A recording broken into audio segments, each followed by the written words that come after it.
is going to be a vital race for Dermot Carnegie. Row 2, left-hand side of your picture. And Tony Bell just didn't get away when the light went green.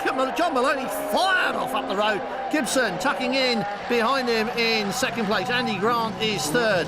New boy Phil Windsor on the outside in the yellow Metro. Carnegie is third or fourth, depending on how they sort out these first couple of corners. And he is on the grass.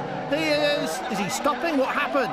The back end of Lawrence Gibson's Metro is shredded somewhat. Tony Bell's at the back end of the field after just failing to see the start lights by the look of it. Runs up the hill now, picks off the Metro very easily, just manages to avoid stabbing Andy Grant ruthlessly from behind.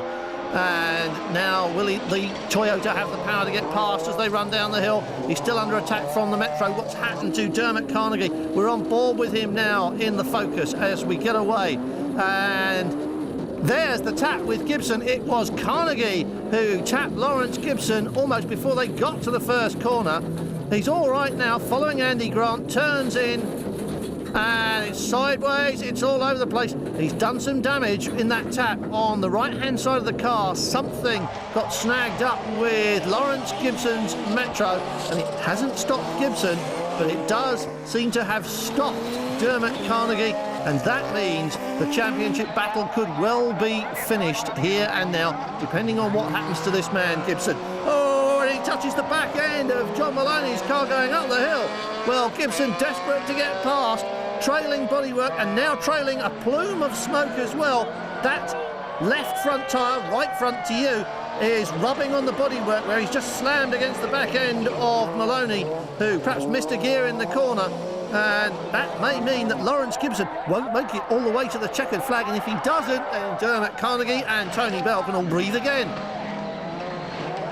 Well, that is definitely rubbing at the front there, but it doesn't seem to have slowed Lawrence Gibson down. There's nothing he can do. It's either going to last the distance or it isn't, so he might as well go for it. No point slowing down, but it's almost on fire now, the Metro, as he pressures John Maloney.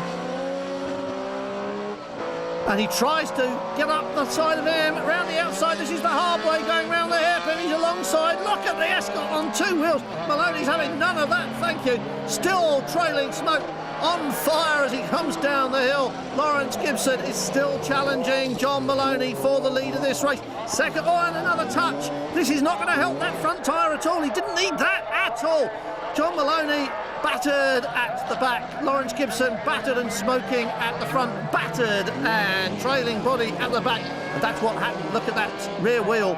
That's Dermot Carnegie, and that right rear wheel has just come adrift from its mountings. The suspension has been ripped away in that touch. Well, the Focus shouldn't really be that fragile, but it obviously was.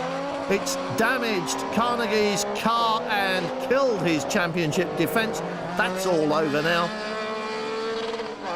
And with Tony Bell stalled or sleeping on the line, not quite sure which one it was, Carnegie is watching the championship drive past him. He's trying to limp back to the pits, but that's the best he can do. Where's Tony Bell? At the back end of this field. That's not going to help him either. This could well be Lawrence Gibson's day. He probably can't do the mathematics fast enough. Is second place good enough for the title? He's not sure.